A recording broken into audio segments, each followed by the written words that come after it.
Today, I will be speaking from my heart. Lahat ng sasabihin ko ngayon ay galing sa puso ko. Today, I will take accountability for everything. Nagkamali ako, and I want to say sorry for everything that I have done. It all started last June of 2024. I was in a very dark place. I was lonely. And I was getting attention from Anthony. The kind of attention that I needed. When I sensed that there was this brewing attraction between Anthony and I, nadala ako sa emotions ko. And I knew that was wrong. I came clean right away. I told my ex everything, and I admitted things to him, and then we broke up. It wasn't easy. It was very hard for me. I announced the breakup. The reason why I became so emotional during the interview, because I was holding back a truth. Yun yung totoo.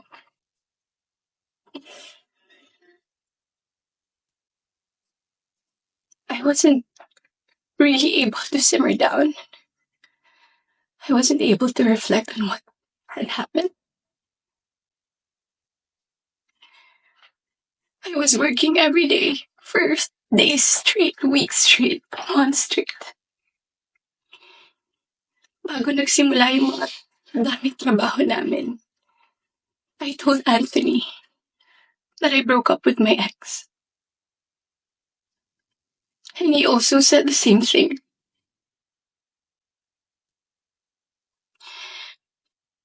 Mind you, I was in a very lonely place. I was so lonely. And I was so vulnerable at that time. Like everybody, nakaka-break lang. You would be so vulnerable. I was working every day. At sa lahat ng trabaho na yun, kasama ko si Anthony. Aaminin ko, sa araw-araw na pagtatrabaho namin, nahulog din yung loob ko. He would be very sweet to me.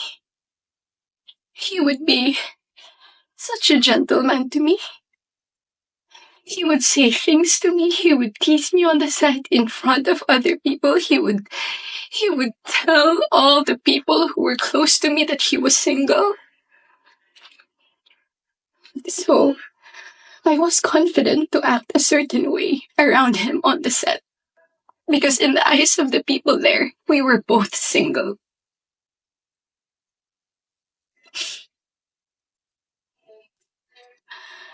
Araw-araw kami nagtatrabaho, and September came. We went to Italy for our shoot sa teleserye namin na Incognito. And doon nag-start na naging deep yung pagkakilala namin sa isa't isa. I really felt. Nung pauwi na kami ng Italy, it was my birthday. And we were stuck at the airport the whole day. He would say things to me that are sweet. He would say promises. We would tell promises to each other. And then nung pauwi na ng Italy, I felt so happy that I had to post something on my IG story just to appreciate him during that day.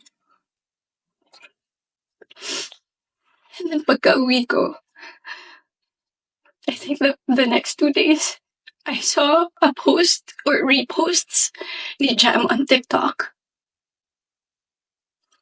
Nakita ko lahat yun. And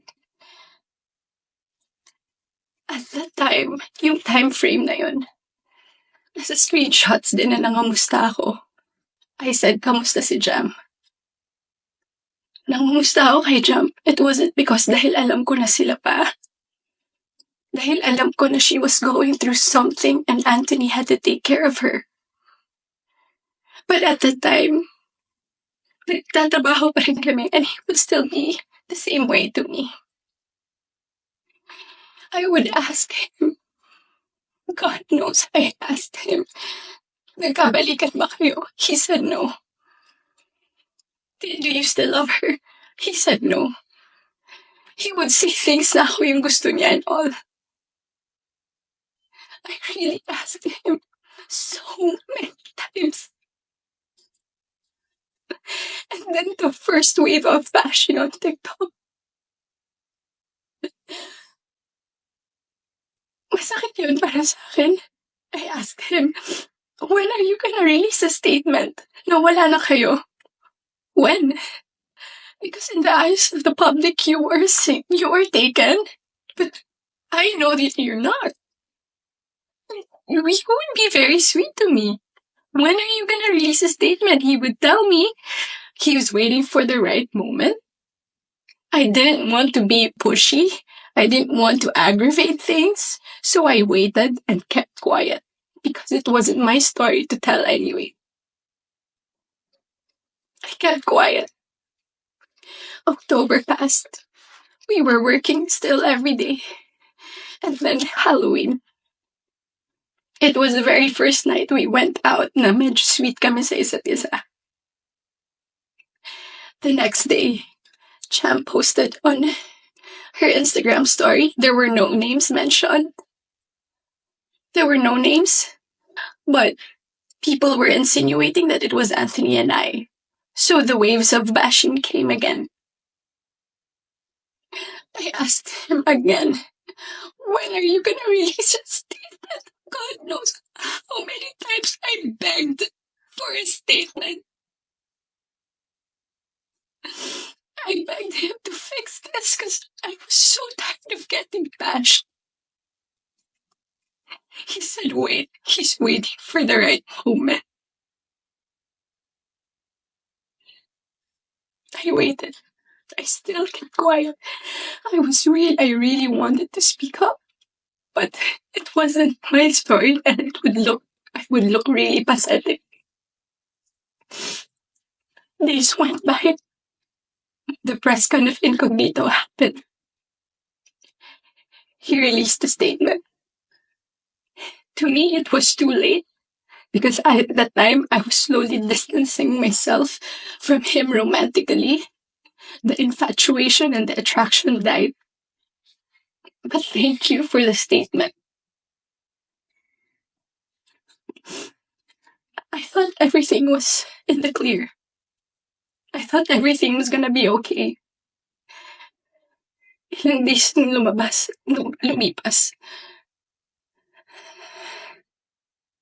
The screenshots. When I read it was 10 p.m. on a Tuesday night. When I read it, I was gutted. I was shocked. I'm truly embarrassed. Dahil nakita ng tao lahat yun without my consent. Against my will. I read the screenshots over and over and over again. Ang pinaka-na-shock ako dun. I read it. It was the perfect narrative. That there was this other woman. That there was this apologetic boyfriend. And the avoidant boyfriend towards the other woman. And the scorned woman. That's the narrative. That's her side of the story. And there's nothing wrong with that. But this is my side. This is my side. And I've been reading those screenshots. Doon ko napagtagpi lahat. Na kaya pala hindi siya makapag-release ng statement. Dahil sila pa pala this whole entire time. I didn't know. I was in the dark. didn't know. I had no idea. God knows. Ilang beses ako nagtanong. Ilang beses ako nanghingi ng statement. Doon ko rin na-realize, bakit ganun yung reactions ni Jam. Now, I get her. I get her pain. I get her wrath. I get her anger. Kaya pala ganun. Because she was clueless about everything. I was clueless about everything. We both believed kung anong mga nasabi sa akin. Maybe iba yung sinabi sa kanya. And I can attest that iba yung sinasabi sa akin. That's my side of the story. I have so many things to say.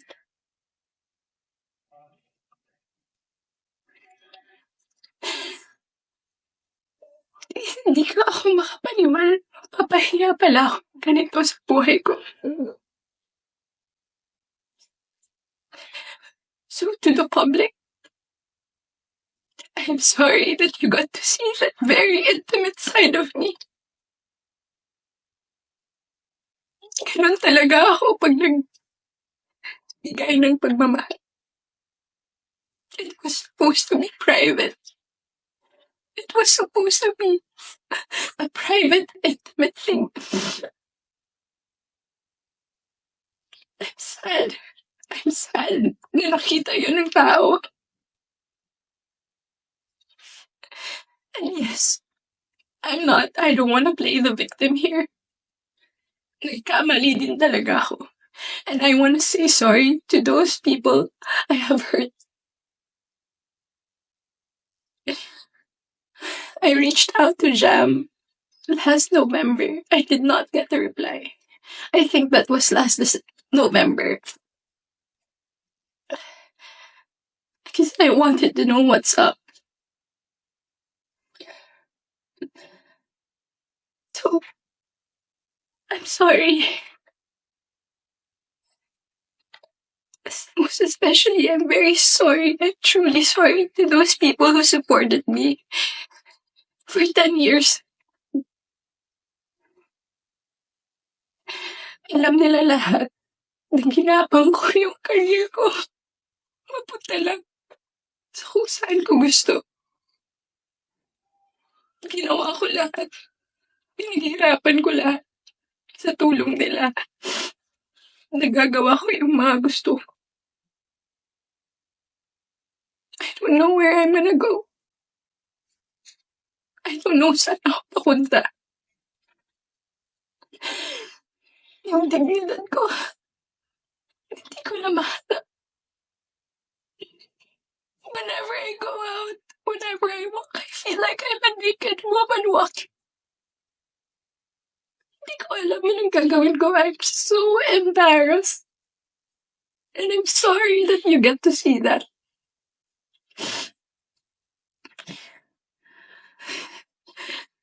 But I can assure you, tuloy pa rin ako.